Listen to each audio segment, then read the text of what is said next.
The Assembly will hear a statement by His Excellency Commodore Josiah Bainimarama,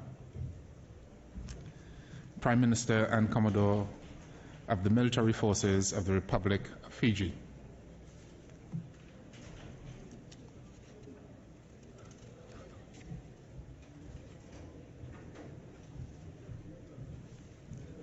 I have great pleasure in welcoming the Prime Minister and Commodore of the Military Forces of the Republic of Fiji. Commodore, you have the floor.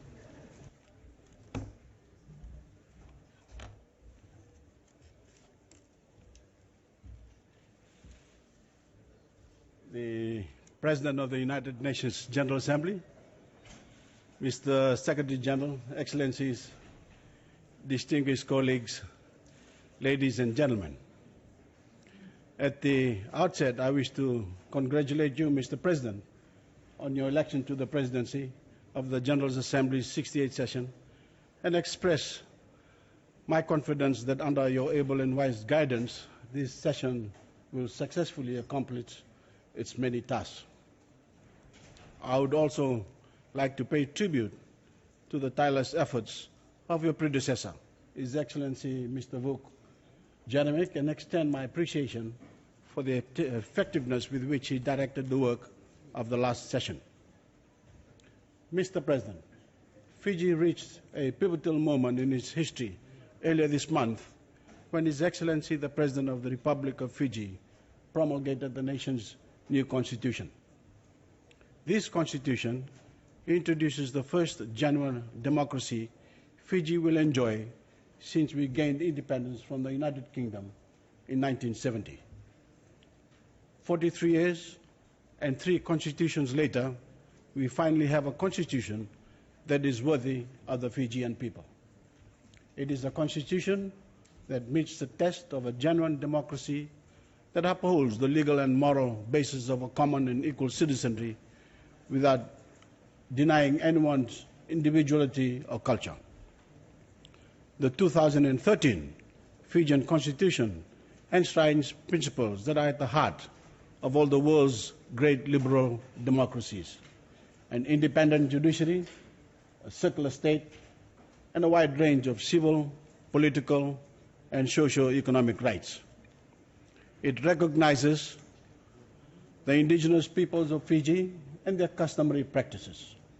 It protects the rights of the predominantly indigenous landowners and also of their tenants. Demands accountability and transparency from government officials, builds strong and independent institutions, and replaces our old weighted electoral system with one based on the principle of one person, one vote, one value. This historic achievement is the culmination of a path that Fiji embarked on in 2007 to establish a modern and stable society that can be a proud and responsible part of the global community. Mr. President, for years we struggled as a nation under a system that created different classes of citizens and in which the votes of some Fijians counted more than others. How could we be one nation when our fundamental law said that we were not one people? The very idea of a just and equal society, of an accountable government, of loyalty to the nation state was being eroded from within. There were too many elites that thought that the best way to entrench their own privileges was to sow the seeds of division and undermine our independent institutions. The removals of government in 1987 and 2000 were the most radical expressions of this dysfunction. As a result, tens of thousands of Fijians suffered and many made the decision to leave their home forever, to leave Fiji. As I've said before, this is one of the most shameful episodes of our history, and I'm determined that this must never happen again. We must never allow a fellow citizen to be second class, to be less than an equal of his neighbor. Surely, such a basic principle as this deserves the full support of all nations that would never accept any less for their own people. So we set out to make change for the good, permanent change that would set the nation on a straight course and allow Fiji to finally reach the potential it had when we so enthusiastically embraced our independence. It has been a long journey, and we have faced numerous challenges along the way. But it is with great pleasure and deep honor that I stand here today and say our national compass has finally been reset. Under this Constitution, we are heading towards Fiji's first genuinely democratic elections by September 2014, and a much brighter future as one nation. Every month that passes, we are building the foundations of our new parliamentary democracy. Unlike the past, we are building a credible and fair system that will guide this process. 4 political parties have registered thus far under the new laws that create transparency and accountability. And close to 540,000 Fijians, out of an estimated 620,000 eligible voters, have registered for the 2014 election. Many modern, stable democracies have gone through their own turbulent periods. Some have gone through decades of instability and bloodshed, while others have had a single defining moment. These events changed the course of history. They turned their countries from bastions of elitism and oppression into nations of freedom, of equality, and true democracy. The United States had its Bunker Hill and Civil War. France has the storming of the Bastille and the French Revolution. Australia, the Voreqe stockade, and Britain, a bloody history to establish constitutional monarchy. Fijians too have had our share of turbulence. Regrettably, and to our great disappointment, some of our oldest friends had no faith in us. They abandoned us and sought to punish us with sanctions. We sought their assistance and understanding, but they turned their back on us. They chose to support a form of democracy, governance, and justice in Fiji that they would never have accepted for themselves. We hope that they see now that we were true to our word. All nations struggle over time to overcome their unique challenges, to correct historic sins, and to be worthy of the principles on which they were founded. We are, in Fiji, no different. Our isolation led us to seek out new relationships that have proven fruitful. Now our standing in the world has never been stronger.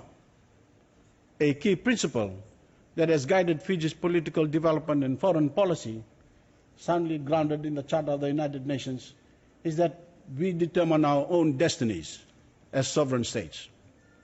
At the same time, we recognize the necessity of collaborating with all member states of the United Nations with the aim of sustainable world peace, substantive justice, dignity, and respect for all. It is that spirit of collaboration that inspires us to go beyond parochial interests and to reach out to help others. To this end, it enjoins us to be loyal to common ideals, to goals and values and principles. They remain the guiding beacons as we navigate our way in this millennium. Mr. President, the theme you have set to guide the general debate at the 68th session, which is the post-2015 development agenda, setting the stage, is most fitting for this junction of the road at which the UN stands. In the midst of increasing poverty and underdevelopment during an era of unprecedented wealth accumulation and technical advances, the rift that divides the rich and the poor zones of the world ever widens. We must therefore not lose focus on one imperative of our time, that equality among nations, big and small, is central to the relevance, credibility, and even survival of this global organization. In this regard, we are encouraged by the progress made thus far in the General Assembly to expeditiously launch the follow-up mechanisms agreed at the Rio Plus 20 conference of last year. Throughout the course of this year, the G77 and China has emphasized that the roadmap towards the post-2015 development agenda needs to address the implementation gaps of the MDGs, with poverty eradication remaining an overarching goal. The new development agenda must be universal, applicable and relevant to all member states.